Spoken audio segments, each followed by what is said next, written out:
Muy buenas, bienvenidos otra vez, bienvenidos a Contando Historias. La iglesia de San Julián de los Prados, también conocida como Santullano de Oviedo, fue construida durante la época de Alfonso II el Casto, que reinó durante más de 50 años, desde el 791 al 842 después de Cristo, lo cual, para la época de la que estamos hablando, es un largo periodo.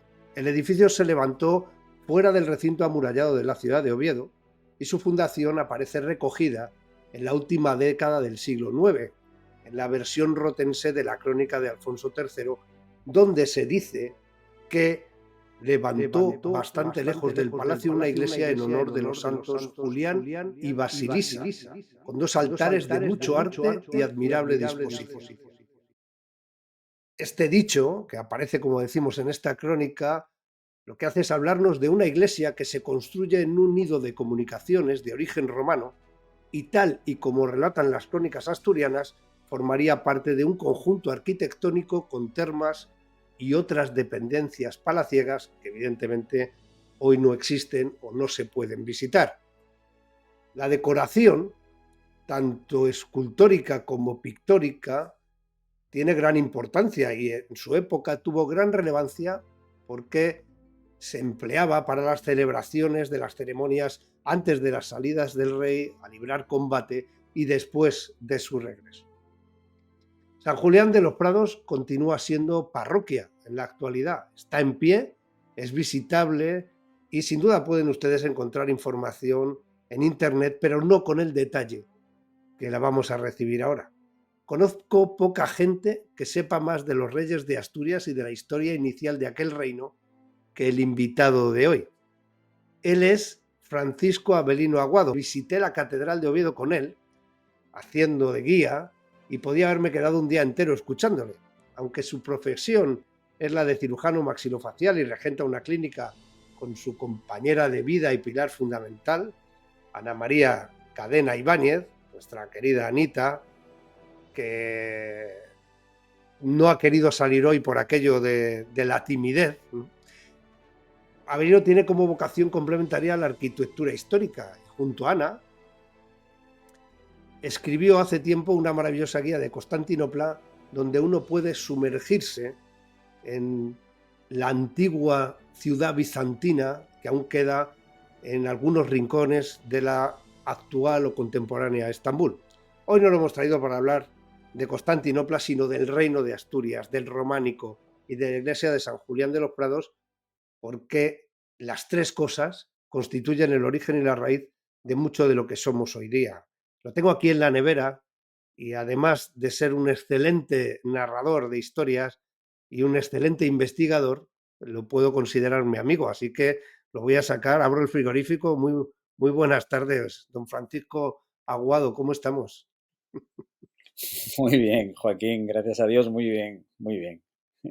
Bueno, a él lo tengo en Oviedo ahora mismo, conoce muy bien su ciudad, muy bien Asturias, muy bien el románico y muy bien el reino asturiano, que no es muy conocido por parte de... Es una época y un periodo que se pasa en los libros de historia a dos páginas, ¿no? Y que normalmente no se profundiza en ello, a pesar de que prácticamente es el origen de lo que es la raíz cultural y de lo que significa, sobre todo por la raíz cristiana, ¿no? La continuidad del cristianismo en España después de la conquista del mundo árabe o del mundo musulmán, que dejó aquel pequeño recinto, ¿no? Aquella pequeña franja de terreno al norte donde llueve tanto y donde tú estás ahora mismo. Así es, Joaquín. Bueno, pues él ha escrito un libro junto a Ana, precisamente de la iglesia que les he mencionado en la introducción. Así que vamos a hablar del románico con Francisco. Yo le conozco como Abelino, así que nos vamos a tutear porque tenemos confianza de sobra. Hemos compartido fabada y alguna cerveza de por medio, con lo cual yo creo que nos podemos dar el lujo de tutearnos y hablar en familia y con total distensión, ¿no? Vamos a hablar, como digo, del románico, vamos a hablar de los reyes de Asturias. ¿Por qué es tan importante el románico y por qué es tan importante esta iglesia en esa proximidad que tiene a la ciudad de Oviedo? Bueno, en realidad, siendo más purista, estamos hablando casi del prerrománico, ¿no? Es decir, es este arte que es además muy específico, prácticamente único, a nivel incluso mundial, y que no se puede definir, o los especialistas no lo definen todavía como románico, tampoco lo pueden enlazar totalmente con el arte previo que podemos llamar arte visigodo o el periodo clásico y pues bueno, tienden a denominarlo prerrománico. Sí que es cierto que incluso en muchos textos ya directamente lo llaman arte asturiano, porque las principales iglesias, templos que se han conservado, pues están todos en lo que hoy es el Principado de Asturias, ¿no? Y claro, ya de por sí, digamos que en cuanto a las características puramente artísticas, ya es un elemento muy singular, pero es que además, efectivamente, es casi lo único, prácticamente, salvo los textos, salvo lógicamente la colección de crónicas y algunos diplomas que se conservan, o alguna Biblia, pues es lo único que conservamos material o lo más trascendente de aquel reino, del reino que llamamos historiográficamente Reino de Asturias y que, bueno, pues que efectivamente, como muy bien has dicho, pues fue el único ente político que fue capaz de mantenerse frente al Islam, que en ese momento era una potencia tremenda, era la principal potencia, y bueno, mantenerse, desarrollarse, expandirse y generar después pues una serie de reinos hijos que por su propia división, porque el reino creció, llegó al Duero y en ese momento pues bueno, se implosionó, por así decir, se dividió en distintos reinos, que ya le damos en llamar historiográficamente Reino de León, pero que es el mismo, y bueno, pues fue Portugal, León, Castilla, etcétera, ¿no? Que de hecho los portugueses, por ejemplo, al reino de Asturias le llaman el reino madre. O sea, es curioso que los portugueses todavía hoy le llaman el reino madre, ¿no? Y lo estudian como su raíz, ¿no? ¿Tú crees que el reino de Asturias es heredero del reino visigodo de Hispania? ¿O hay que calificarlo ya en otra dimensión? Sí, eso es el gran debate que a mi juicio está totalmente superado. A mi juicio es, bueno, los años 70, una serie de trabajos de aquella época basados en bueno, pues en la investigación con un tinte marxista, muy interesante desde luego, pero que yo entiendo que hoy está superado, aunque siguen los coletazos de la vieja discusión. Había los trabajos clásicos, fabulosos, que para mí siguen siendo principalísimos y en gran medida no superados de don Claudio Sánchez Albornoz, ¿no? Que fue realmente el que desarrolló estos estudios. Y parece que después, bueno, pues hay que matar al padre y en los años 70 prácticamente había que darle la vuelta a todo y se empezó a poner en cuestión algo que es muy evidente. Es decir, el reino de Asturias, que lo llamamos así, el reino cristiano que se enfrenta al Islam, tiene tres características. Bueno, pues una cultura eh, que podemos llamar visigoda o hispano-visigoda, es decir, sus referentes culturales pues son San Isidoro, es por supuesto pues San Julián con sus textos incluso históricos, la tradición historiográfica es la visigoda o romano-visigoda si queremos, su lengua pues es el latín bajo imperial o el latín alto medieval, y por supuesto su religión es la religión cristiana, ¿no? Entonces, bueno, pues no eran godos, bueno, eran evidentemente la línea de continuidad directa de lo que había sido el reino hispano-visigodo. Y encima ellos, pues se quisieron, por lo menos en lo que nos ha llegado, que es en los textos, ellos se quisieron reivindicar precisamente como continuadores del reino visigodo, hispano-visigodo, ¿no? Claro, esto me recuerda mucho, además a mí me recuerda mucho a lo de Bizancio, ¿no? Bueno, pues nosotros les llamamos bizantinos, pero ellos se llamaban a sí mismos romanos y se consideraron romanos. Oye, que no eran romanos, vale, pero ellos se llamaron romanos hasta el último de sus días en 1453, con la caída de Constantinopla. Que no eran godos, bueno, pero ellos querían ser godos, por lo menos lo que nos ha llegado a nosotros mediante los textos, ¿no? Bueno, pues luego se puede quitar, no eran. Yo creo que es un debate ahora mismo para mí superado, porque lo clave son esas tres líneas y esas tres líneas son las que el reino, que transmitió a su vez a los otros reinos hijos, ¿no? Lo transmitió después a León, que León no es otro reino distinto, León es simplemente que los reyes, bueno, pues consideraron a partir de ya prácticamente Alfonso III, pues el dominio que tenían, ya no tenía mucho sentido mantener una capitalidad en Oviedo, es decir, un centro nuclear en Oviedo, en lo que hoy es Asturias, y dijeron, bueno, pues vamos a cambiar el lugar de rector a León, que es mucho más razonable geoestratégicamente, ¿no? Es el mismo reino. El reino de León es la misma familia, o sea, la familia gobernante en León es la familia de Oviedo, ¿no? Es más, en los momentos de apuro, cuando Almanzor, por ejemplo, las arma pardas y empieza a golpear, a arrasar prácticamente todas las tierras del reino de León, que llamamos de León, pues lo que hacen es refugiarse de nuevo en Asturias. Se traen las reliquias de nuevo a Oviedo, se traen hasta los cuerpos de los reyes para que no los profanara Almanzor, ¿no? Es decir, ellos seguían conservando su recuerdo de que la raíz, el fundamento había estado previamente en Oviedo, ¿no?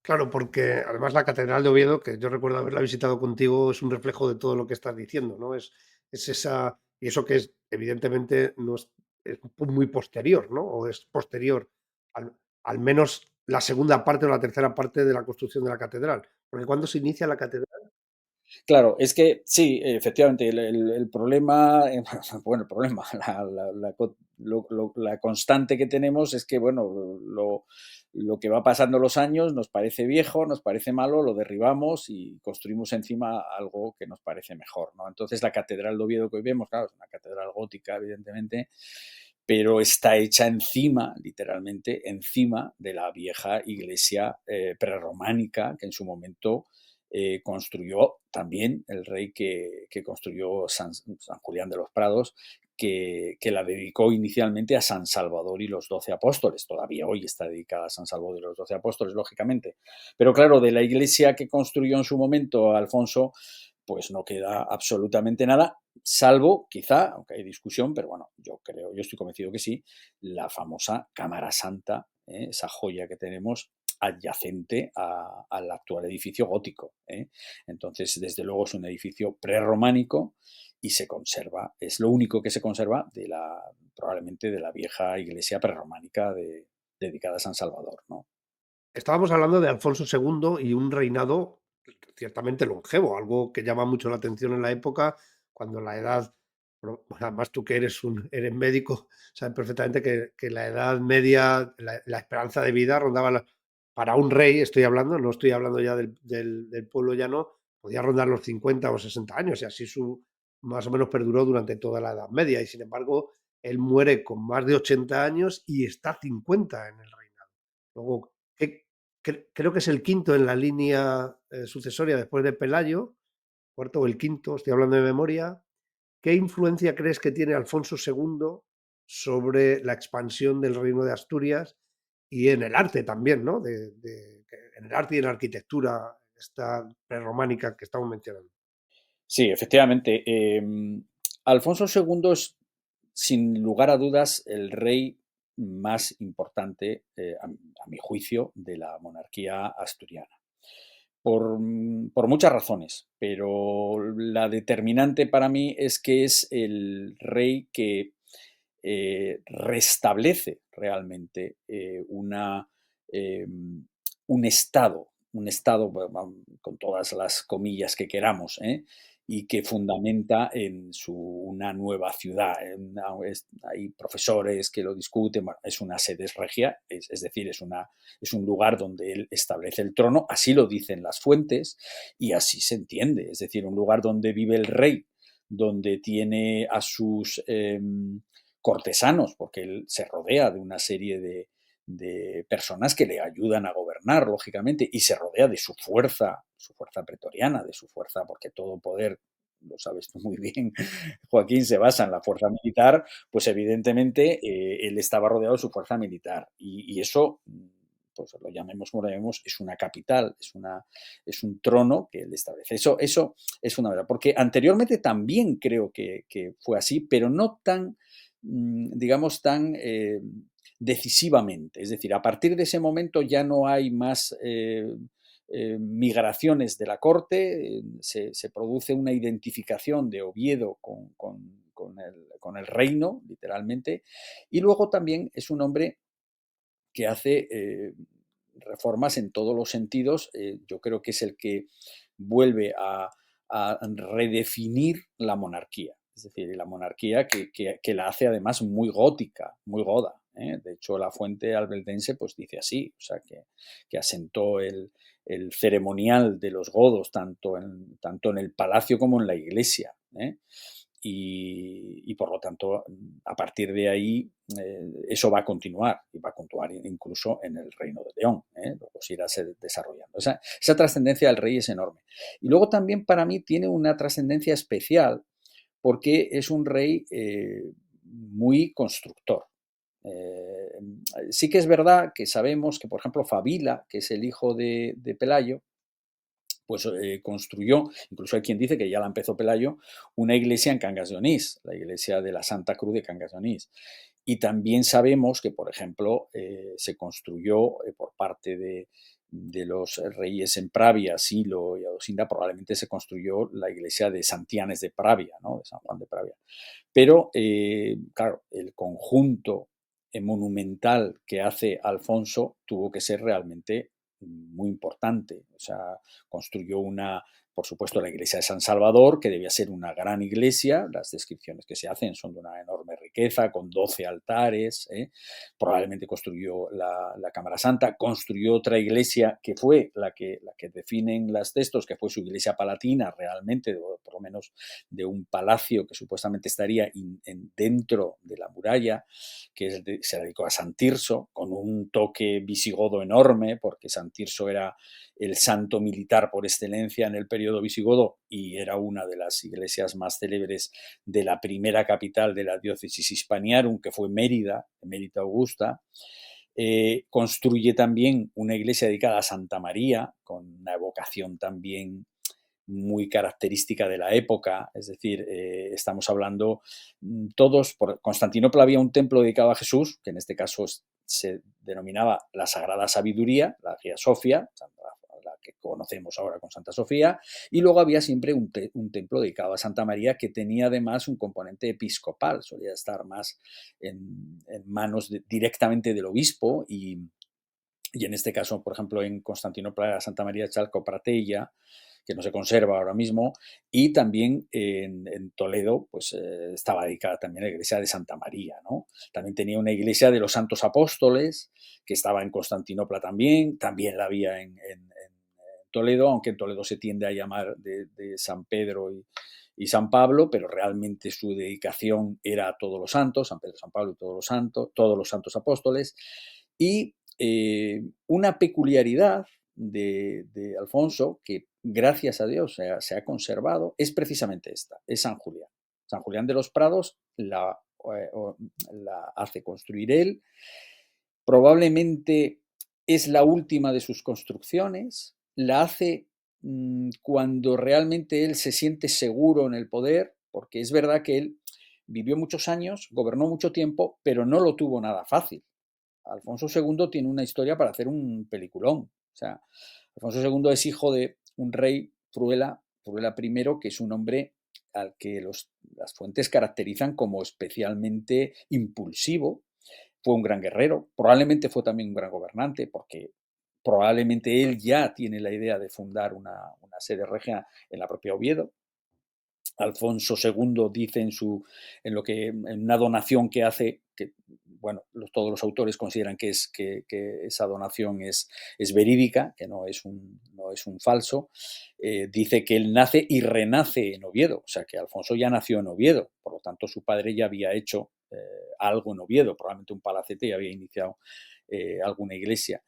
Pero Alfonso, cuando su padre es asesinado, porque su padre es muy impulsivo, como decía, las fuentes dicen que por algún tema de pugna por el poder asesina a su hermano, Vimarano, entonces en ese momento hay un revuelo enorme en la corte y Fruela es asesinado. Entonces, todo sugiere que Alfonso tiene que huir siendo un niño, probablemente debía tener alrededor de los 7 años. Una investigación exhaustiva y seria demuestra que Alfonso probablemente se refugió, pero a escondidas, es decir, sin que hubiera constancia por parte de los asesinos de su padre se hacen con el poder. Eran familia, pero probablemente no tenían ningún interés en que el niño Alfonso sobreviviera. Como había pasado con los hijos, probablemente con los hijos de Fabila. Fabila muere pronto a manos del oso, todo eso es conocido, ¿no?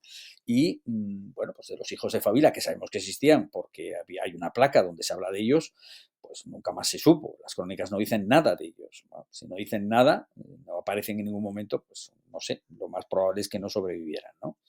Alfonso se refugia en un monasterio perdido del sur de Lugo, el monasterio de San Julián de Samos, también está dedicado a San Julián y Santa Basilisa de Samos. Sabemos que es un monasterio que está refundado por monjes que seguramente procedían del entorno de Toledo, del entorno de Córdoba, me da igual, procedían de la zona controlada por los árabes en esa huida de gran cantidad de gente que se vino hacia aquí. Y ahí probablemente estuvo pues hasta los 17 años, estuvo escondido probablemente durante mucho tiempo. Ese toque de monástico, yo creo que perdura en su vida. Es decir, yo creo que ahí él recibe una educación, además en el momento crítico de la educación, tiene un toque monástico que está toda la vida. Yo creo que se convierte en una persona de valores morales y religiosos muy profundos, por eso permanece casto. Es muy sorprendente, un rey casto. O sea, es decir, es una apuesta potente. Además, él sabía que probablemente era el último de su estirpe y decide no tener continuidad. Eso para un rey es algo, en fin, que hay que mirarlo. Y después vuelve porque su tía Adosinda le hace venir al palacio cuando mueren sus enemigos. Vuelve al palacio y resulta que cuando va a heredar de nuevo el trono, porque muere Silo, que era un general probablemente casado con su tía Dosinda, fallece, bueno, pues hay otro golpe por parte de un personaje muy singular, que el nombre también es muy singular, Mauregato, y vuelve a tener que huir. Y probablemente en este caso huye a tierra de su madre. Su madre era una vascona, de nombre Munia, y probablemente, la fuente de hecho lo dice, huye a la tierra de su madre.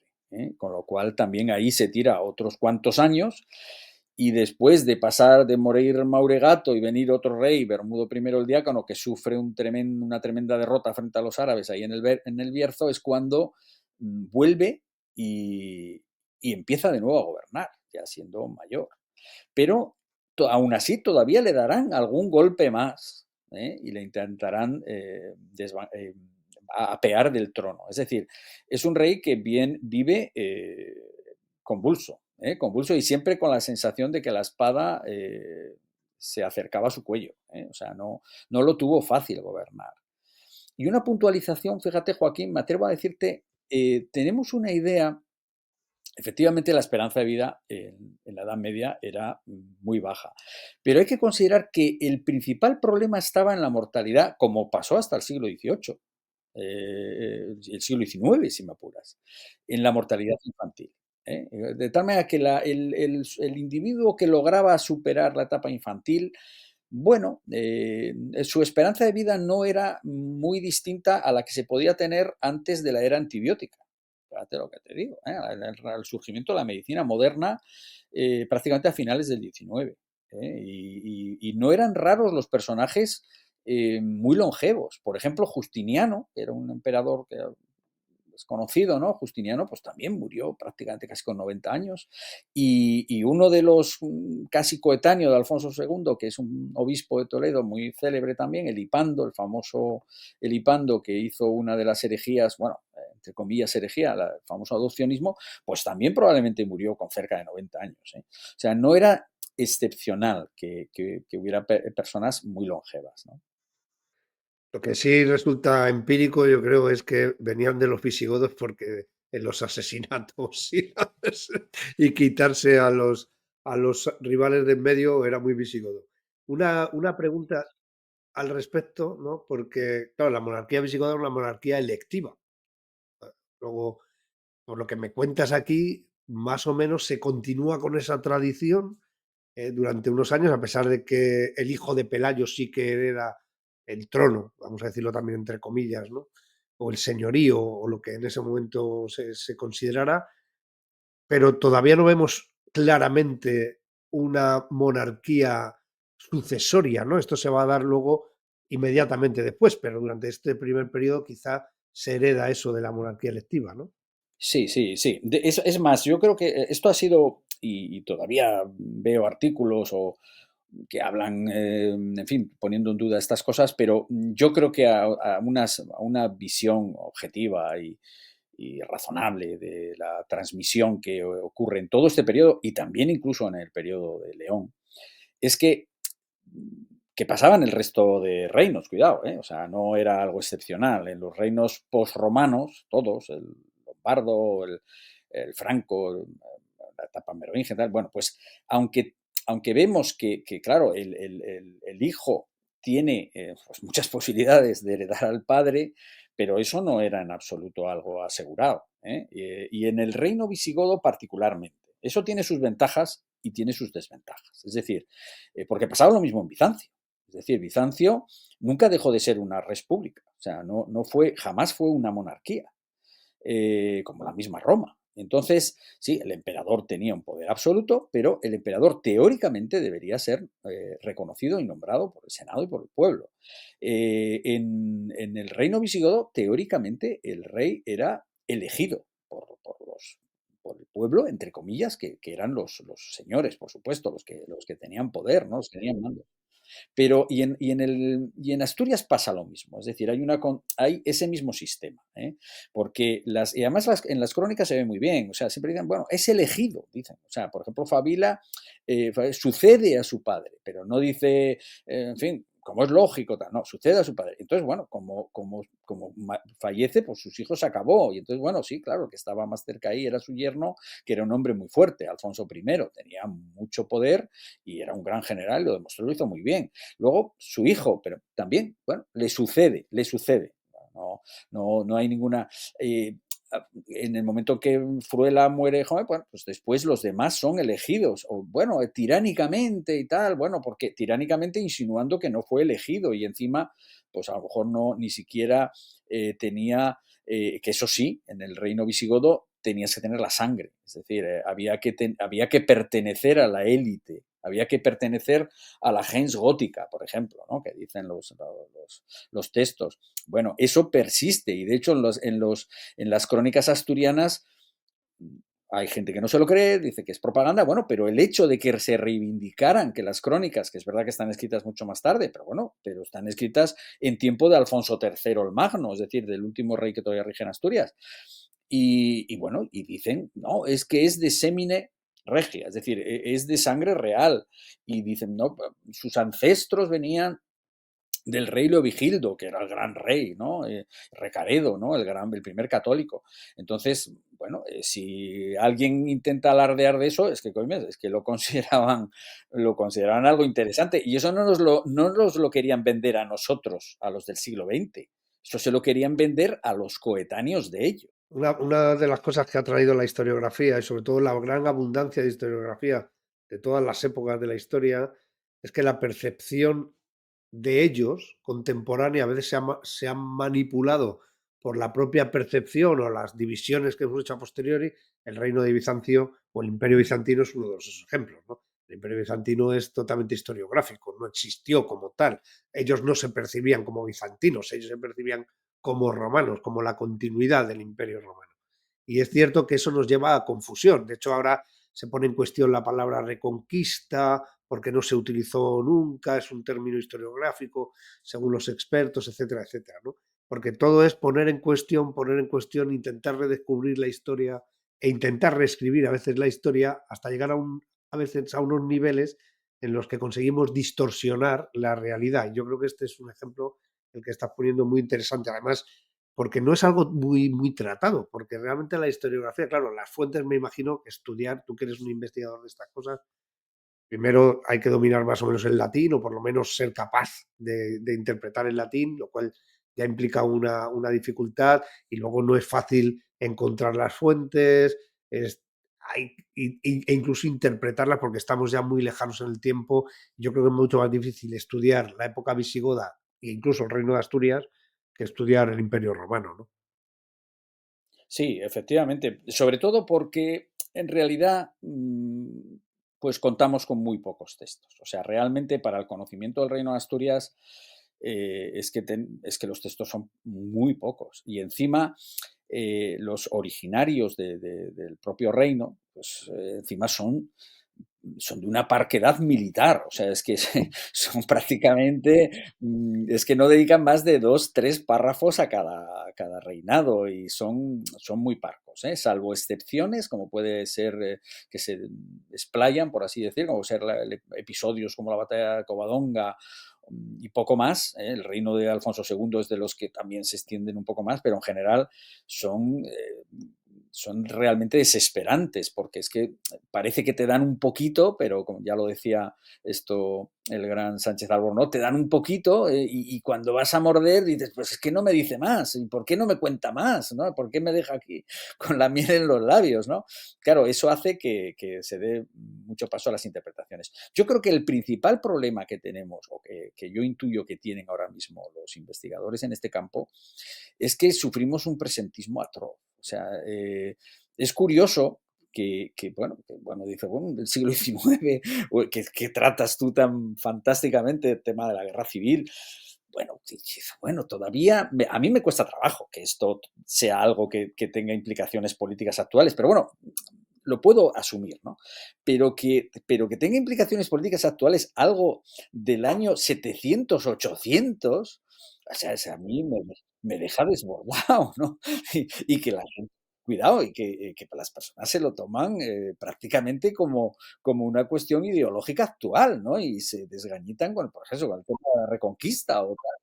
Sí, sí, porque se hace una asociación, ahora es un poco en la defensa sobre todo de Al-Ándalus y de una mitificación que no sé si viene muy relacionada también con esas aspiraciones casi nacionalistas que derivan del romanticismo precisamente del siglo XIX, que es donde se lía todo, ¿eh? Porque en el siglo XIX es donde también se empieza a manipular la historia en clave romántica para los nacionalismos, tanto los irredentistas como los centrífugos, y eso generan pues un montón de mitologemas y el del Islam es uno de ellos, ¿no? Y al final todo lo que se contraponga al Islam, y el reino de Asturias es el primero que se contrapone al Islam, pues parece que ya está relacionado o lo queremos encasillar en una cierta ideología política que no tiene nada que ver porque ni existían ni tenían vocación de existir hasta dentro de muchísimos siglos. Sí, sí, además lo peor, Joaquín, si me permites, es que encima desde una perspectiva maniquea, es decir, de buenos o malos, que es una cosa que a mí es lo que más me choca, es que encima, o sea, no, es que al-Ándalus eran buenos, eran limpios, eran poetas, eran maravillosos, y el reino de Asturias eran unos brutos con taparrabos, ¿no? Entonces, claro, que te quedas y dices, bueno, es que manera de maniquea de decir algo que. De eso hay, fíjate, la relación que no tiene mucho que ver con respecto a la. Porque otro de los mitos es la suciedad, ¿no? Y de la falta de higiene y demás. Y hace poco un ensayo, vinieron aquí los dos autores, uno es Javier Traité, hablando, escribieron un libro sobre la higiene en la Edad Media y hablaban del reino de Asturias y de unas termas, no recuerdo ahora mismo dónde, donde ellos decían, no es que fueran más guarros, es que eran menos.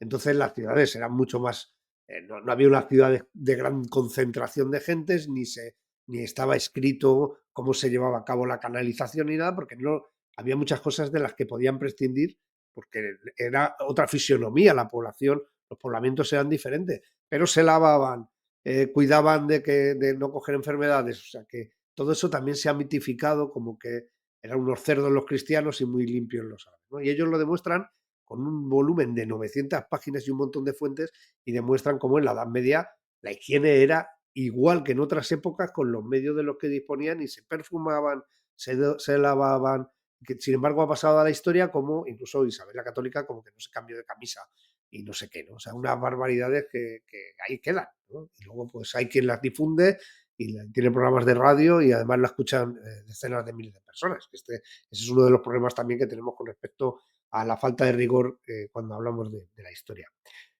Claro, cuando uno tiene carencia de fuentes historiográficas o carencia, en este caso, de fuentes primarias escritas, una de las fuentes más importantes sin duda es la arqueología, ¿no? Entonces, y ahí vamos un poco a tu obra, en este caso, que yo debo tirarte de las orejas porque todavía no tengo el ejemplar, la verdad que es una broma porque la acaba de publicar ahora mismo, prácticamente hace unos días, con lo cual todavía, ya saben, la lejanía física, no he tenido la ocasión todavía de poder comprar el ejemplar, pero ¿qué nos dicen las piedras? ¿Qué nos dicen los frescos sobre esta época y sobre el protagonista, sobre Alfonso II el Casto? Sí, mi investigación ha sido precisamente sobre el que es sin duda, sobre el que es sin duda la mayor fuente del periodo de Alfonso II el Casto y a mi criterio incluso la mayor fuente considerando todo el reino de Asturias. Me explico. La iglesia de San Julián de los Prados la redescubrió Fortunato de Selgas pues a comienzos del siglo XX porque era un hombre con una gran tenacidad y un erudito, y tuvo el valor y la audacia de redescubrir, es decir, de retirar todo lo que cubría las pinturas, sacó a la luz las pinturas originales de la iglesia de Santullano, de la iglesia de San Julián de los Prados, y nos las ha traído. Entonces, lo verdaderamente asombroso es que esas pinturas pues dejaron a la gente, a los que en fin, se dedican a estos temas y a cualquiera que vaya a la iglesia, pues te deja estupefacto. Es decir, uno esperaba encontrar ahí pues lo típico, ¿no? A Jesús, a la Virgen María, a los santos, en fin, las distintas escenas del Evangelio, lo que fuere, ¿no? Pues no, no hay absolutamente nada de eso. Nos encontramos una iglesia que, como dijo un profesor, si quitáramos 4 cruces, porque solo tiene 4 cruces, nada más, ¿eh? Si quitamos esas 4 cruces, que además están colocadas en lo más alto de cada mural principal del eje de la iglesia, pues podría valer para una mezquita o podría valer para un palacete laico, civil, o sea, sin más. Es una decoración que se basa exclusivamente en ventanales que nos dejan ver unos edificios, unas grandes cortinas preciosas, pero sin más, unos cortinones sin más, ¿eh? Y luego, bueno, un montón de figuras geométricas, de círculos, de grecas, en fin, que simulan pues los típicos mármoles, sobre todo en la parte inferior, pues los típicos mármoles de las... de los templos paganos o de las iglesias, grandes iglesias, ¿no? de paleocristianas, ¿no? Entonces, claro, esto te deja desconcertado, ¿no? Y dices, madre mía, qué decoración, ¿no? Bueno, entonces, a partir de ahí eso ha ido quedando, los distintos investigadores, pues alguno ha deslizado, bueno, puede tener esto un significado, bueno, es un templo palatino, en sentido de que se puede y se sospecha que además del palacio, porque las fuentes hablan de varios palacios, además del palacio que en mi juicio hubo intraurbe, y yo en eso pues no comparto lo que muchos profesores y grandes eminencias dicen de que Alfonso no hizo una ciudad, sino que hizo solo un conjunto de templos. Bueno, yo eso no lo puedo asumir por distintas razones, principalmente porque los templos no viven solos, o sea, y los clérigos necesitan gente que les alimente, y el rey necesita gente que esté con él para gobernar, y el rey sabemos que está en Oviedo, bueno, pues ahí vienen luego soldados, es decir, es una ciudad, o sea, es una ciudad por narices, tiene que haber gente que alimenta, tiene que haber laboratorios, gente que trabaja, y gente que estudia, y gente que guerrea, ¿no? Por lo tanto, era una ciudad, o sea, no era un templo ahí en medio de la nada, ¿no? Y por otro lado también, y tú eres militar, porque los diseños que hacen de la cerca que rodearía solo los templitos, pues se deja la parte de Oviedo, que todos conocen, que es encima de Villa, que está más alta. Entonces eso vamos, los asturianos de aquella época serían de todo menos tontos, y menos en las cuestiones militares. Entonces, encima de Villa tenía que estar dentro del círculo, y prácticamente te sale que lo único poliorcéticamente entendible en la colina de Oviedo es prácticamente el recinto, lo que llamamos nosotros el Oviedo redondo, o sea, el recinto amurallado, que prácticamente conservado. Sí que hubo modificaciones con Alfonso III, precisamente en el locus minoris resistentia, en el lugar menos defendible, que es una esquina donde ahora está el edificio de Telefónica, que ahí construyó un castillo, porque además cuando uno lo mira, pues entiende que sea ese castillo ahí, justo el lugar donde no había una gran pendiente hacia el exterior, y donde no había, como era el caso,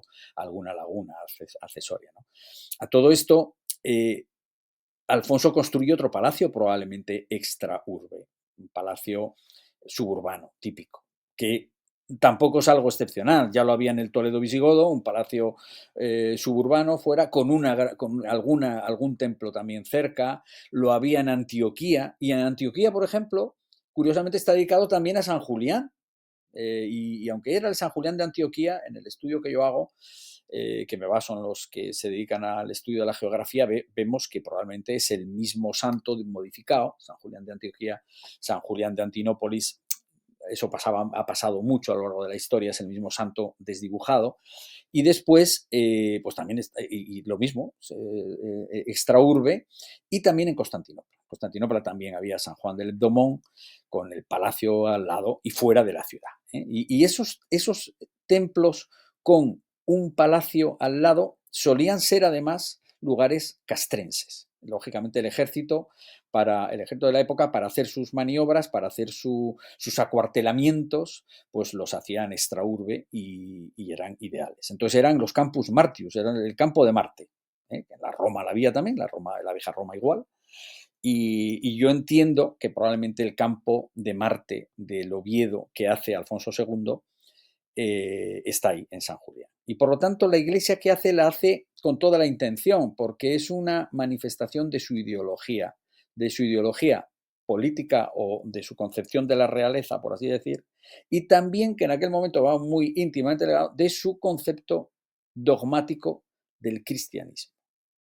Y ahí es donde enlazamos con el título del libro que yo le puse, que es La Asturias iconómaca de Alfonso II el Casto.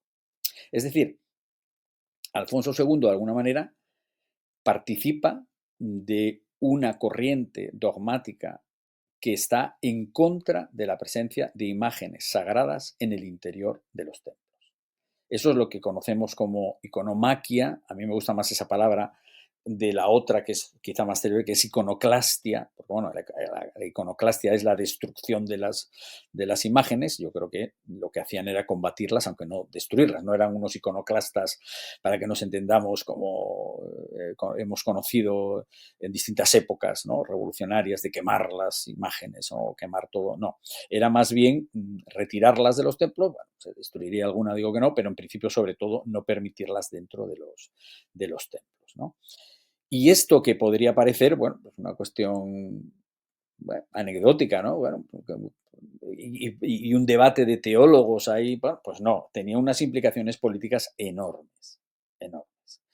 Y esas implicaciones políticas yo entiendo que solo se pueden asumir si miramos hacia el exterior. Yo he llegado a todo esto desde Bizancio. Yo creo que si algo puedo aportar es que la visión desde Bizancio me ha permitido entender Asturias. En el año 717-718, prácticamente coincidiendo probablemente con la rebeldía de Pelayo en Asturias, probablemente en la zona de los picos de Europa, hay un asedio feroz de los árabes a la ciudad de Constantinopla. Ese asedio marcó la historia.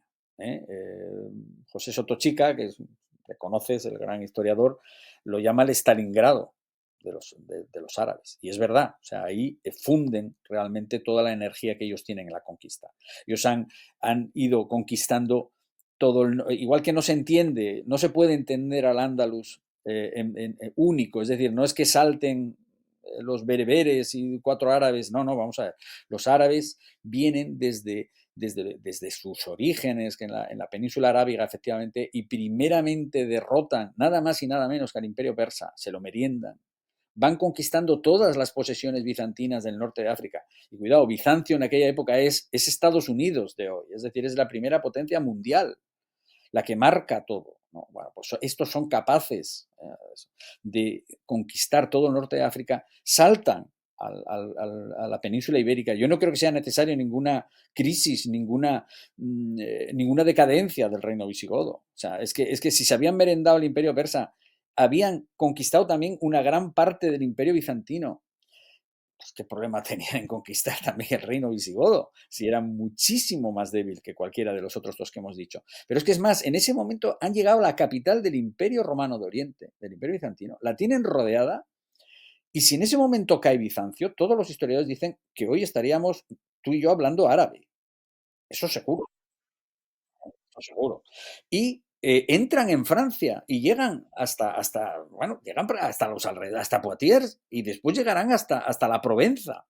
Y se paran simplemente porque el desastre en la campaña desastrosa que al final conduce a una merma brutal de sus efectivos es en Constantinopla, esas guerras que mantienen los bizantinos tremendas, a vida o muerte con los califas, ¿no? Y eso hace que se agote. De hecho, José Soto Chica me lo dijo.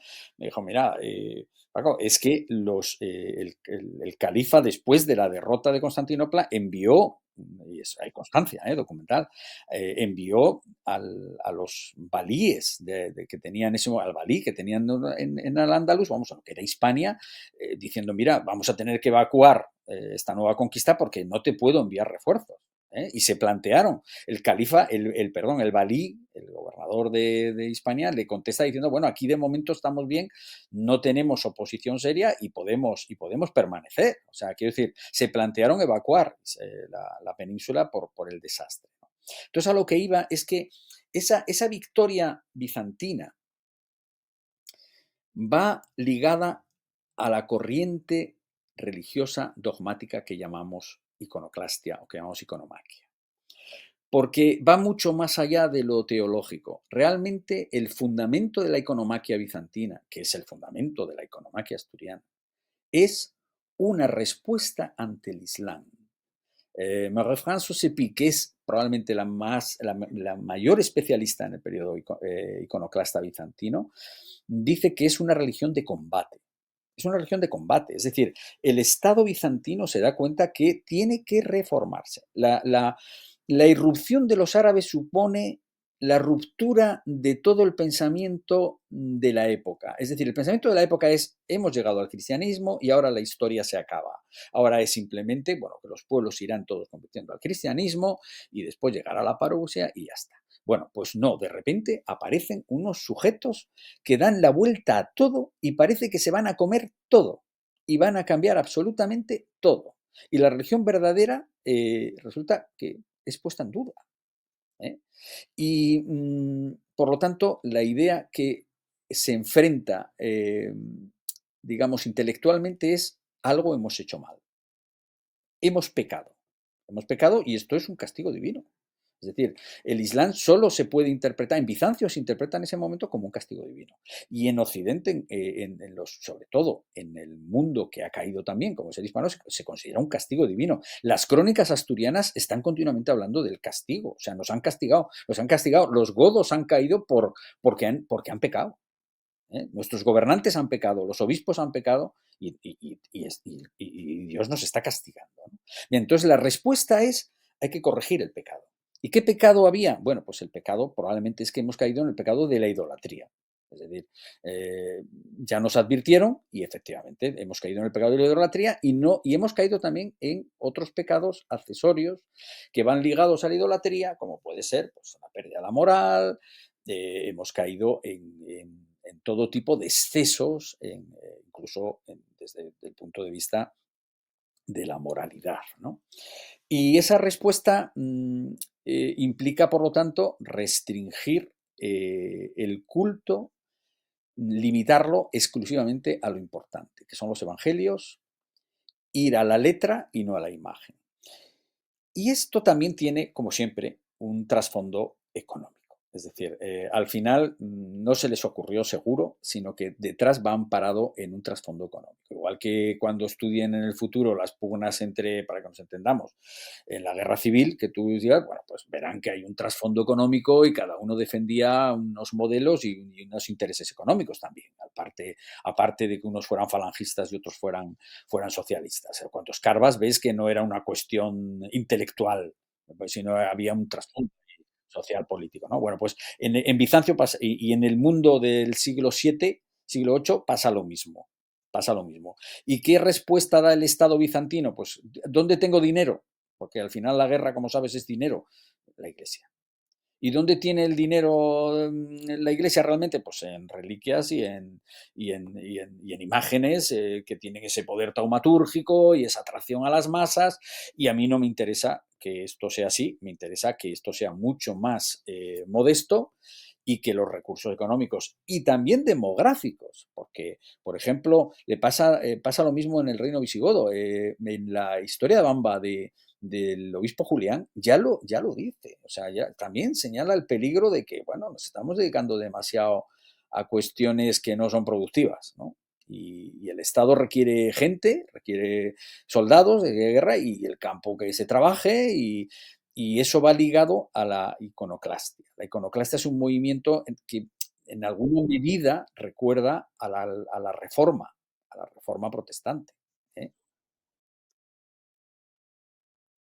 Sí, sí, lo estás contando tal y como lo vas narrando, es muy paralelo a efectivamente lo que pasa con la reforma.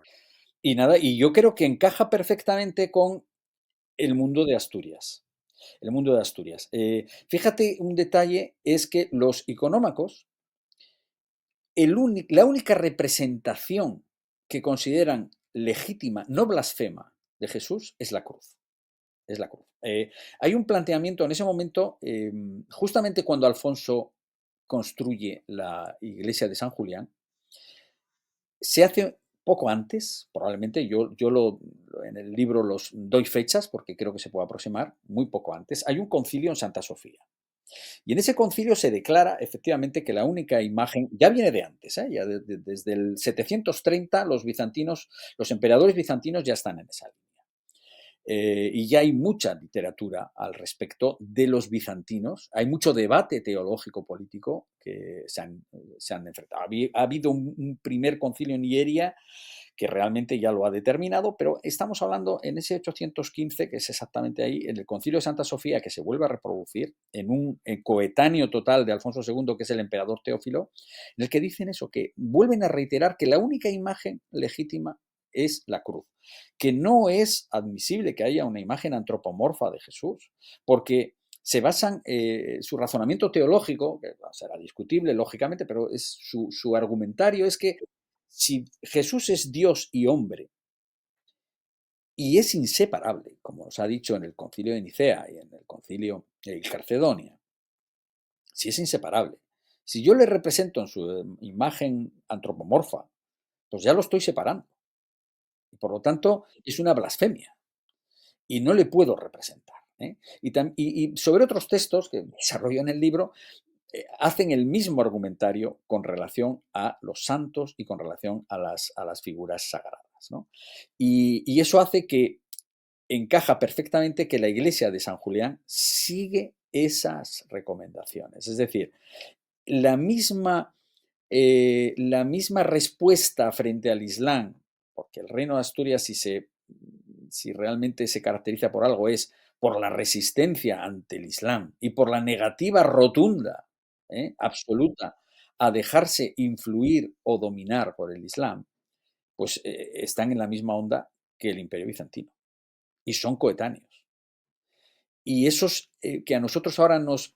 Porque lo que más puede llamar la atención es que, por ejemplo, la Roma del Papa no está en esa línea, ni siquiera el Imperio Carolingio. El Imperio Carolingio, bueno, sí, no hay que cometer excesos con las imágenes, pero las imágenes están bien. Y de hecho, cuando uno va a Aquisgrán y ve lo que queda de la época de Carlomagno, pues hay imágenes a punta pala.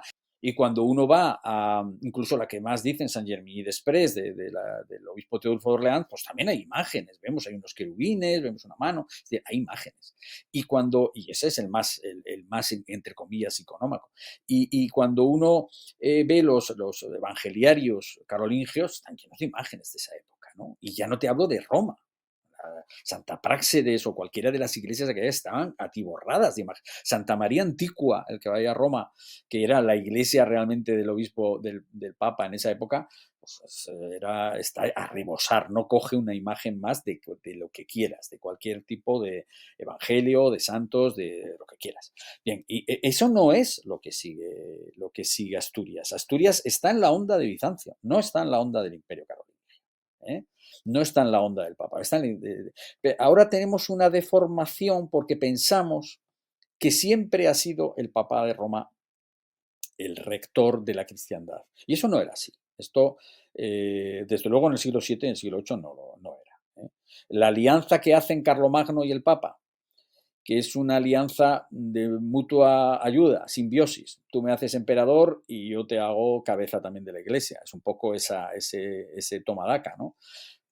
Pues empieza a florecer eso en Occidente. Empieza. Pero realmente el que marcaba el rumbo, el que decía quién era católico, el que decía quién era ortodoxo, son los concilios ecuménicos. Y todos los concilios ecuménicos vienen de Bizancio, todos. Empezando por el primero, Nicea, es una ciudad a 150 kilómetros de Constantinopla, Constantinopla I, Constantinopla II, Éfeso, Calcedonia, son todos bizantinos. Entonces, si algo venía de Bizancio, y llegaban las cosas, no había internet, pero todo llegaba, a todos los lados. Lo que un asturiano, voy a llamarlo así, un asturiano del siglo VIII podía considerar como más ortodoxo, a lo mejor era lo que venía del concilio que había llegado de Santa Sofía, o de un concilio de Oriente, que de lo que podía decir el emperador Carlomagno o el Papa de Roma. Sí. Fíjate, Joaquín, que el Alfonso II, hasta en 3 ocasiones, llamó mucho la atención, esto siempre se declara a sí mismo, en los textos se declara siervo o esclavo de Cristo, para ser más, servus Christi, ¿no? Es muy llamativo porque, bueno, esto era algo que solían poner más los clérigos, pero no un rey. Un rey, bueno, se podía declarar famulus, que bueno, es criado, tal, pero no en esa palabra tan fuerte de servus, ¿no? Bueno, pues el único que es otro coetáneo suyo es Teófilo. Teófilo, el emperador bizantino, que es coetáneo, además mueren el mismo año.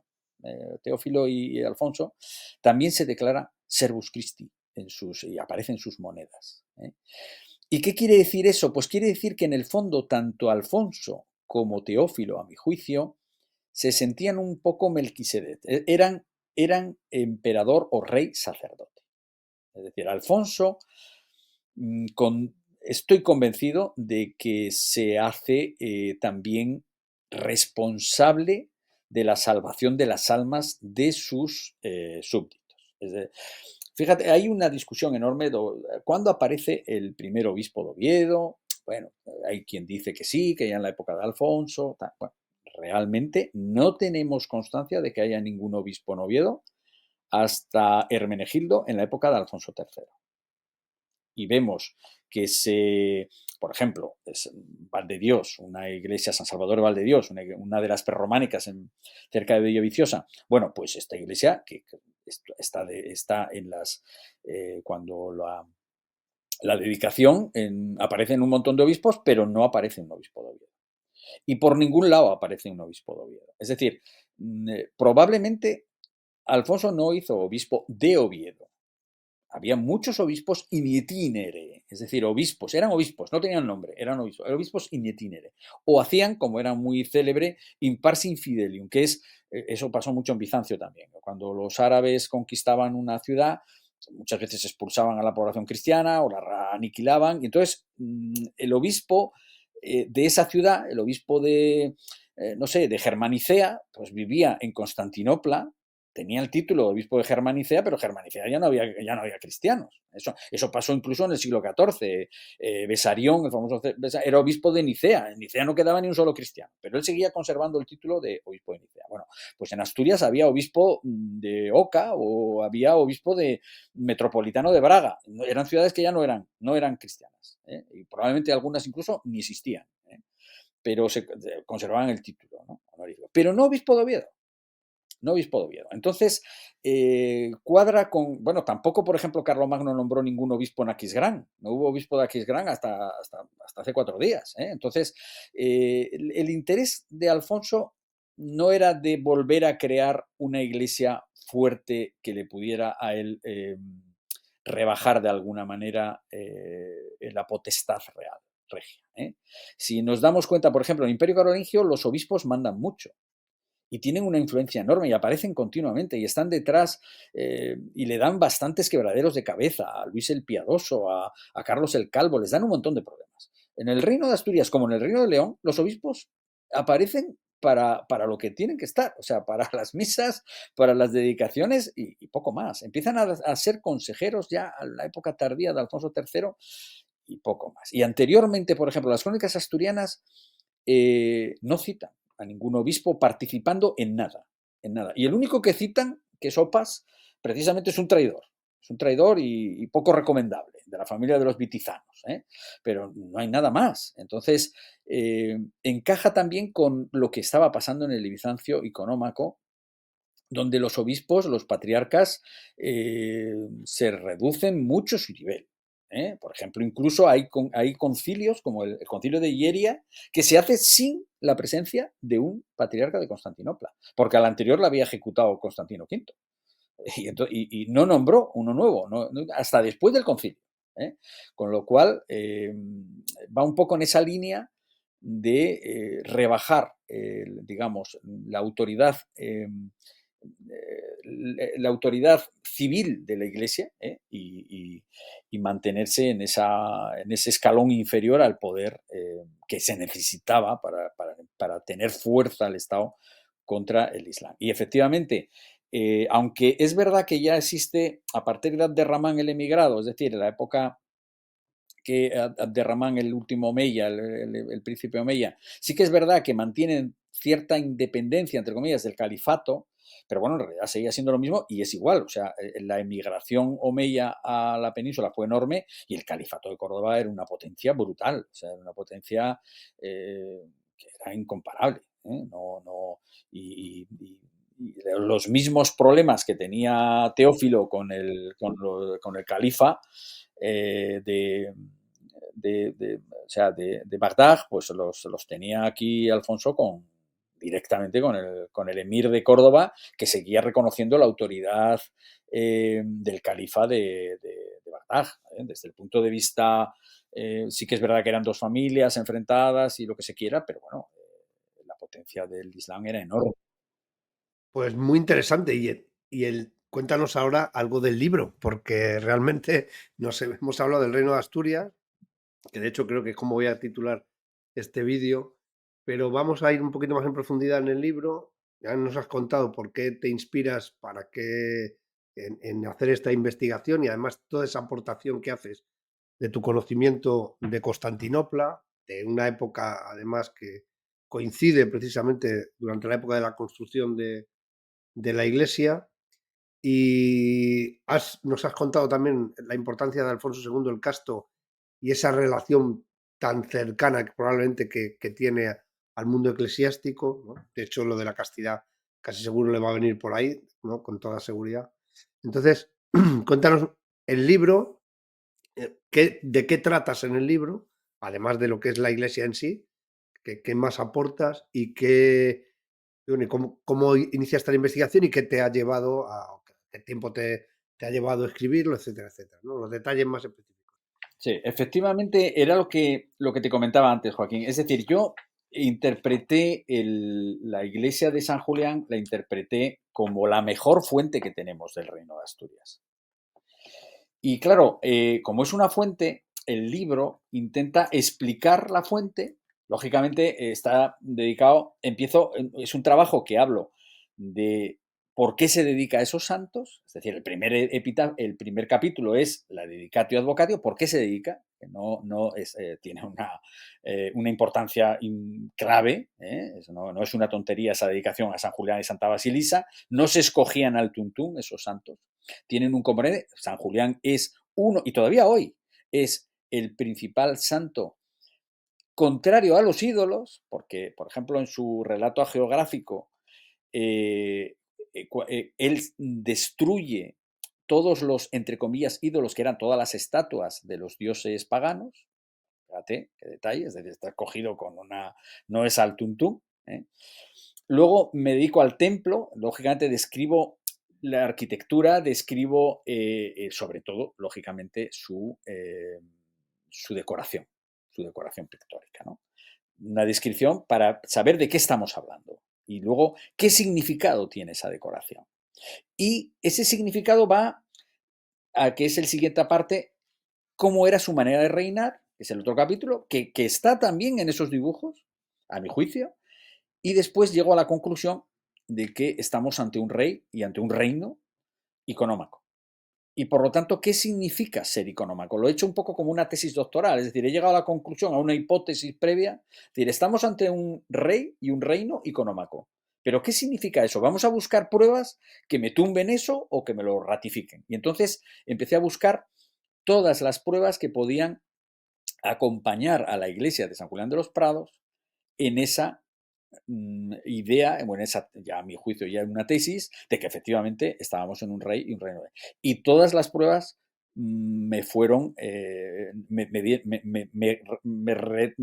ratificaron esa hipótesis. Es decir, la convirtieron en ya no en una hipótesis previa, sino en una hipótesis, a mi juicio, ya muy fundamentada, ¿no? Y empecé a ver pues todos los otros datos que vienen a reforzarlo. Por ejemplo, por citar solo uno, hay una Biblia fantástica, es la Biblia de Danila, se llama así porque Danila es el escribiente que la firma. Es una Biblia que se conserva ahora en la Cava di Tirreni, en Italia, pero que un investigador se dio claramente cuenta que era una Biblia hispana y que por distintos estudios que ellos hacen, precisamente, probablemente hecha en Oviedo y probablemente en la época de Alfonso II el Casto.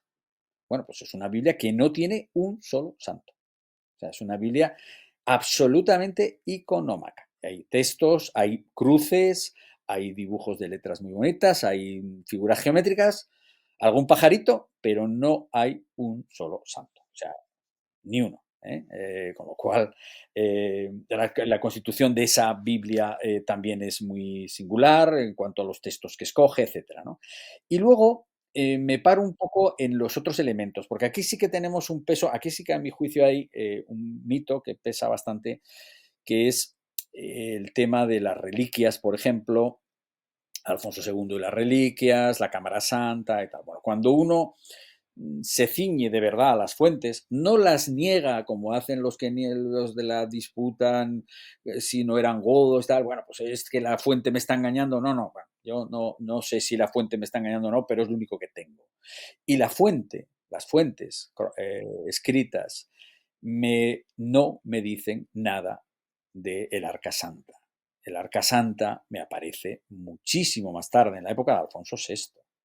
Y las fuentes no me hablan de las reliquias. De hecho, la única cita de reliquias que me habla, porque el culto de los santos, la negativa a las imágenes sagradas va ligada también a el rebajar las reliquias. Las reliquias, dicen los iconómacos, hay que conservarlas, pero no se les debe dar ningún tipo de culto, ni se deben enseñar, se deben guardar, manteniendo, en fin, el decoro adecuado. Y efectivamente eso es lo que dicen las fuentes. Las fuentes, por ejemplo, dicen que cuando la única vez que hablan de reliquias es cuando construye San Salvador y dice que escondió alguna reliquia pequeña, tiene toda la pinta de ser las típicas reliquias muy pequeñitas que se guardaban en pequeñas cajitas y que se escondían en paredes, nada más.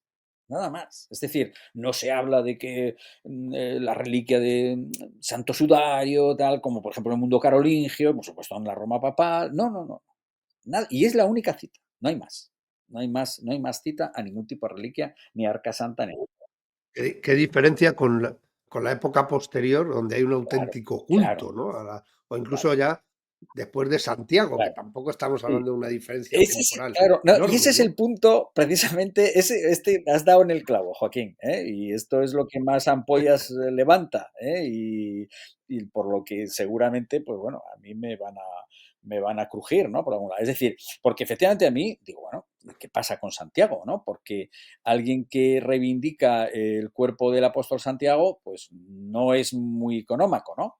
Como se han dado ustedes cuenta, hemos cambiado de escenario y es porque había un pequeño problema técnico, se estaba quedando sin batería y ha tenido que cambiar de ubicación. Pero vamos a continuar porque estábamos hablando de Santiago y de cómo era posible que se rindiera culto a Santiago al mismo tiempo, un poco después de lo que de esta época en la que estamos mencionando de la renuncia a Sí. las imágenes, Sí, ¿no? sí, Joaquín, es que precisamente este es a mi juicio, lo que más tiempo me llevó.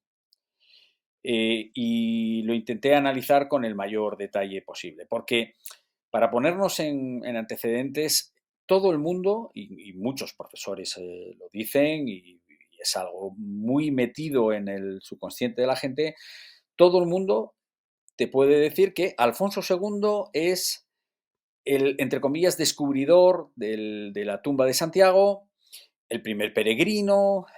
Aquí en Oviedo, por ejemplo, se está intentando, en fin, desarrollar mucho este capítulo, tiene interés, lógicamente, en el turismo. Al final, bueno, pues Oviedo y el camino primitivo, dicen, ¿no? El primer camino de Santiago es el camino que hace Alfonso II, Sí, sí. camino efectivamente, de Compostela.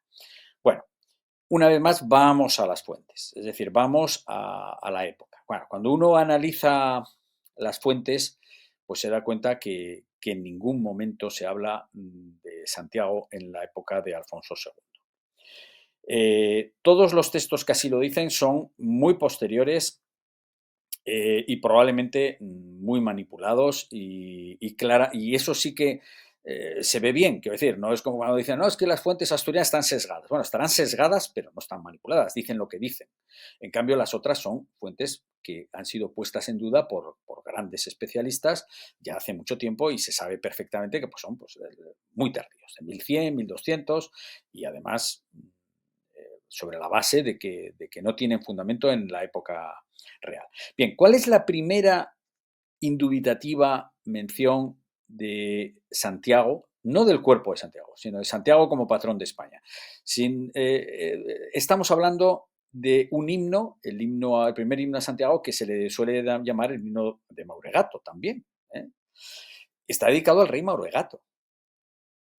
Cuidado, Mauregato es el enemigo acérrimo de Alfonso. O sea, a Mauregato probablemente le hubiera matado a Alfonso si le pilla. O sea, es el que le quita la posibilidad de gobernar cuando muere Silo. Por lo tanto, bueno, es curioso, ¿no? Es curioso. Se habla mucho de que Alfonso también está mucho con Beato de Liébana y que, bueno, eso no es cierto. Beato de Liébana cuando escribe, y esto está demostrado, cuando escribe en época de Mauregato, no en época de Alfonso. Es decir, y probablemente, Beato de Liébana sí que es un hombre muy en la onda del Imperio Carolingio. Beato de Líbana está en muy buenas relaciones con Alcuino de York, se cartea con él, está contra Elipando, contra el obispo de Toledo de aquella época, pero Alfonso no tiene ningún interés en esa película de la disputa de Beato y de Elipando. A mi juicio, yo he llegado a la conclusión que probablemente simpatizaba más con Elipando que con Beato, en el fundamento teológico. En el libro lo desarrollo con más profundidad. Pero es que además los hechos arqueológicos lo ratifican. Es decir, cuando se excava en la Catedral de Santiago, encuentran la iglesia de Alfonso III, el Magno, efectivamente, porque el culto, sin duda, cuando sale y tiene un interés claro, es con Alfonso III. Alfonso III tiene un interés manifiesto, ha llevado la frontera al Duero, quiere repoblar, quiere articular todo el territorio de la meseta. Y nada mejor que nos venga gente de las Galias, que nos traigan dinero y que nos traigan hombres y comercio. Además, su mujer, Jimena, probablemente es una navarra y incluso las fuentes hablan de que tenía conexiones con la realeza carolingia, con la realeza franca. Bueno, es que es lógico. El primer y único camino, a mi juicio, es el camino francés, es el camino de Santiago, el que conocemos por Camino de Santiago, que se establece con una idea clarísima, que es solidificar la meseta como un territorio en desarrollo. Ahí se hacen los monasterios, se hacen los hospitales, se hacen los caminos, realmente se ponen en marcha ahí. No se encuentra ningún hospital de peregrinos en el, entre comillas, camino primitivo, de ninguna manera. El Arca Santa aparece cuando el obispo de Oviedo dice, yo tengo que participar de esto, tengo que participar de este camino. Y entonces el rey Alfonso VI, que tenía que bregar con muchas cosas, pues bueno, pues viene a Oviedo, abre una arca santa que estaba ahí oculta, que nunca habían hablado de ella, pero de repente aparece y con unas reliquias deslumbrantes, pues lo que quieras, desde leche de la Virgen, en fin, lo que uno quiera ahí, ¿no? Por supuesto, un santo sudario Y y un las trozo de la zapatillas Veracruz, ¿no? Una astilla de la Veracruz, que esas están en todas partes. o sea, puede uno meter, si entra a la descripción del contenido del Arca Santa, es absolutamente increíble, ¿no? Bueno, y entonces hace su ramal desde el camino francés para que suban hacia arriba, hacia Oviedo, y luego, lógicamente, bueno, pues siguiendo las antiguas vías romanas, pues irán los peregrinos ya en su camino hacia Santiago también. Es decir, lo que busca es una escala que nos vengan aquí también, que no vayan directos a Compostela, que nos vengan aquí también. Bueno, fíjate que cuando hacen las excavaciones encuentran esa iglesia, la iglesia que ha hecho Alfonso III, de la que hablan las crónicas, debía ser magnífica para la época, la pero cuando siguen excavando, encuentran prácticamente después, solo encuentran el templete o el mausoleo de época romana donde se considera que estaba el cuerpo de Santiago y de sus discípulos. Nada más. De hecho, dicen, bueno, parece que hay una iglesia como mucho de barro y de poca piedra, muy pequeña. O sea, que hay dudas de que realmente hubo, porque no se han encontrado prácticamente nada. Entonces, tenemos que asumir que el rey Alfonso II se descubre el cuerpo de Santiago y no construye una iglesia decente a la tumba del apóstol Santiago. Mientras está construyendo en Oviedo maravillas, como es San Julián de los Prados, que es una verdadera maravilla. Por cierto, sin ningún santo y sin ninguna referencia a Santiago para nada. Construye Santa María, construye San Salvador y los 12 apóstoles. Construye otras probablemente como Santa María de Vendones y otra San Pedro de Nora, que probablemente también es de su época.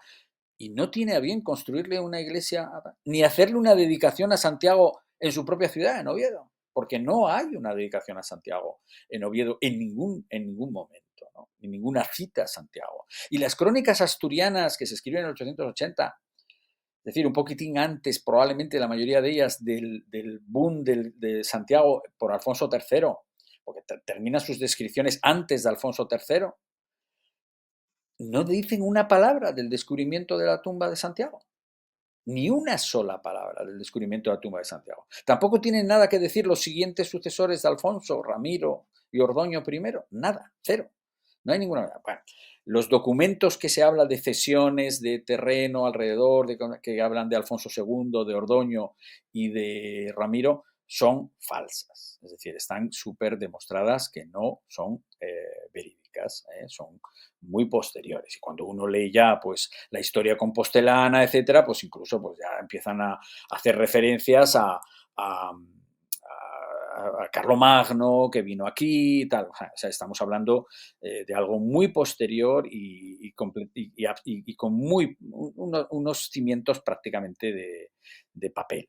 No, no. Yo estoy convencido que Alfonso II, como buen iconómaco, probablemente no tuvo en cuenta para nada la hipótesis de que podía estar el cuerpo de Santiago en Compostela. ¿eh? Eh, Siendo más, hay un profesor, Linares, que viene a decir, bueno, es que además, usando un poco el sentido común, si un rey asturiano hasta la época de Alfonso III hubiera tenido que descubrir un cuerpo, hombre, lo hubiera descubierto en Oviedo, Claro, porque no hubiera en venido muy Santiago. bien, Sí, sí, sí, sí. hubiera venido muy bien. Pero a Alfonso III sí le viene muy bien que el cuerpo esté en Santiago, porque Alfonso III es el hombre que en ese momento está combatiendo y llevando la frontera a Coimbra. Está entrando y dominando en Oporto, en Braga. Es decir, es que esa zona era una zona de reconquista que estaba muy bien. Y entonces, y le regala una cruz, como la cruz de los Ángeles de Oviedo, muy similar a su Basílica de Santiago. Y viene genial el camino francés. Es decir, ahí sí hay, siendo malicioso, y normalmente se acierta uno siendo malicioso, pues encaja que Santiago aparezca en Compostela y no en Oviedo, que le hubiera venido mucho mejor a Alfonso II, a Ramiro o a cualquier Eso otro. sin entrar en ya la cuestión de si lo que está en Santiago es el cuerpo de Santiago u otro cuerpo, ¿no? Que probablemente Claro, sí. la Sí, sí, segunda hipótesis es la más probable, ¿no? sí, sí. Eso ya sin entrar en ese detalle, es decir, ya no Sin entro entrar en en detalle. lo verídico de la reliquia, ¿no? Pues yo creo que aquí podemos ir dejándolo. La verdad que ha sido una charla muy interesante, como todo lo que se hace con este señor. Imagínense las conversaciones que podemos tener cuando nos vemos, que prácticamente todo el mundo nos abandona. Y pero bueno, hoy la verdad que ha sido francamente interesante, lo digo de verdad, yo me lo he pasado genial. Hemos hablado de un tema muy, muy, muy que creo que no es conocido en absoluto, no en la divulgación, desde luego, porque son temas que los divulgadores no suelen tratar y al final lo que queda en la academia solo queda en la academia, no sale al exterior. Así que libros como el tuyo seguro que van a dar esa opción de poder divulgar, de poder contribuir a que la historia de Asturias, del reino de Asturias, que es la historia de todos, porque al final es la historia de todos, es la raíz de donde surge lo que somos hoy día y de donde surge después los reyes de Castilla, los reinos posteriores, sin duda alguna, pues tengamos mayor conocimiento de estos reyes también, ese breve reino de Asturias, breve entre comillas, por supuesto, eh, sobre todo en la parte nominal de Asturias, ¿no? Que fueron 6 o 7 en total, ¿no? Sí, sí, sí, sí, al final, bueno, el número no, fueron 13 reyes en total, Fueron fueron 13. 13. Sí, sí, sí, sí, Fueron 13 reyes, pero que al final el rey de León, como tú bien has dicho, no deja de ser el heredero del reino de Asturias, y sí, el sí, reino de Castilla, y el reino de Galicia, y todos los demás que no fueron más que divisiones que se fueron haciendo a posteriori también para dar a los hijos que después se volvían a unir o se volvían a unificar, o bien a costa de la espada, o bien a costa de la negociación, ¿no? Bueno, pues yo creo que aquí lo vamos a dejar. Enseñarnos el libro. ¿No lo tienes ahí a mano? sí, sí, sí, sí. Ah, Este es el claro. librote. Sí, que es, bueno, este es el libro como tal, son 600 páginas, ¿eh? Son Ya, 600 ya. páginas, pero quiero decirte, bueno, tú lo sabes, Joaquín, que cuando terminé el libro, si os fijáis en el dibujo, yo me di cuenta, bueno, eso es lo típico, se lo damos a leer a quién, a la compañera, ¿no? Y cuando lo vio Anita, pues que ya sabes cómo son las mujeres, de inteligentes y de pragmáticas, pues me dijo, vamos a ver, esto no lo va a leer nadie. Me dijo, porque esto es intrasegable si no pones imágenes. Porque claro, yo puedo hablar de imágenes, pero porque yo estoy hablando de imágenes continuamente. Es decir, al final para mí esto es un libro de imágenes, pero es un libro de historia en imágenes. Por lo tanto, si no tienes las imágenes. Y entonces, bueno, pues intenté obtener imágenes, pero era complicado y Anita dijo, bueno, pues las pinto yo, así, Bueno, como como debe hizo ser. con el anterior, ¿no? El de Constantinopla, que también Como tiene... hizo exacto, con el de Constantinopla. Y entonces empezó a hacer estos dibujos fantásticos, como ves aquí en el interior ahí están todas las paredes dibujadas una a una. Bueno, pues a mí me pareció que era una maravilla lo que había hecho. Imágenes además que son las reales, tienen un tamaño enorme, son enormes. No sé ahora mismo decirte, pero gigantes. Entonces le dije, hay que sacar un libro con tus dibujos. O sea, y entonces hicimos otro librito que se ha publicado a la vez, que te lo voy a enseñar. Con tu permiso me voy a mover. Y, y es, y es este.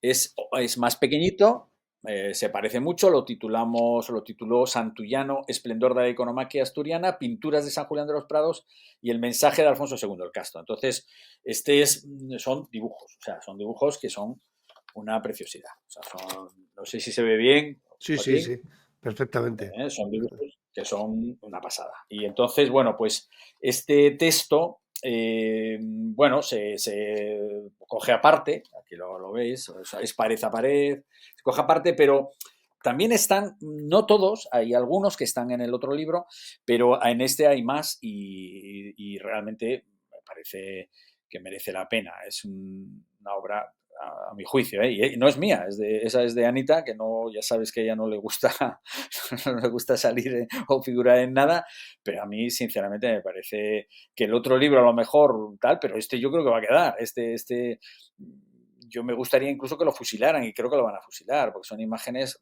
a mi juicio, espectaculares, que te dicen realmente cómo fue aquello, ¿eh? Porque cuando uno va ahora a la iglesia no están así, evidentemente, se ha perdido mucha viveza, faltan muchas porciones, sí que se ve, o sea, uno va a la iglesia y las ve, pero no con este brillo, con esta fuerza que era que seguro tuvo en su momento. Ella estuvo estudiando cómo serían los colores, las formas ya las tenía, porque las formas nos basamos ahí en un texto fantástico del profesor Lorenzo Arias, que es un gran especialista, una gran persona además, y usamos sus formas, es decir, las planimetrías, pero todo el color es estudio y elaboración y trabajo de Anita. A mi juicio es, Para ya que te digo, vean ustedes espectacular. el mérito que tiene hacer un libro como este, en este caso los dos libros, de investigación. ¿Qué diferencia hay entre esto y una novela? Muchas veces apreciamos mucho las novelas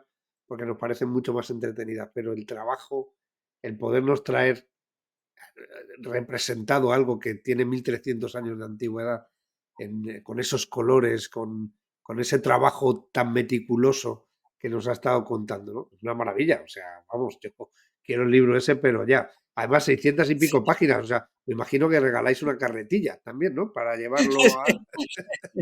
Pues nada, ya han visto esta interesantísima charla que hemos tenido con el doctor Avelino, que nos ha contado el reino de Asturias visto desde las piedras de la iglesia de San Julián. Creo que ha sido más que interesante y les invito al que tengan interés sobre este tema, al que crean que es recomendable apreciar el trabajo exhaustivo, científico, hasta la saciedad, de investigar punto por punto todo lo que significa una obra escultórica, como es el caso de la iglesia de San Julián, para el Reino de Asturias como principal fuente del Reino de Asturias, como él nos ha contado. Bueno, pues yo les pondré el enlace directo para poder conseguir los dos libros, los dos volúmenes, tanto el de las iconografías, o el, mejor dicho, el de las pinturas y los dibujos de los frescos representados a vivo color que, que ha hecho Anita, es que la conocemos como Anita, entonces es por ello que utilizo el diminutivo. Y por otra parte, la descripción y toda la relación que tiene con respecto al reino de Asturias. Así que nada, Francisco, que se ha quedado sin sonido aquí en el último momento por otro problema técnico, porque se desenvuelve mejor entre las piedras del siglo octavo que con la tecnología del XXI, que también es normal, ¿no? Un abrazo muy fuerte y nada, ustedes ya saben, muchas gracias por ver los vídeos, gracias por estar ahí, gracias por darle al me gusta y nos vemos en el siguiente. Gracias.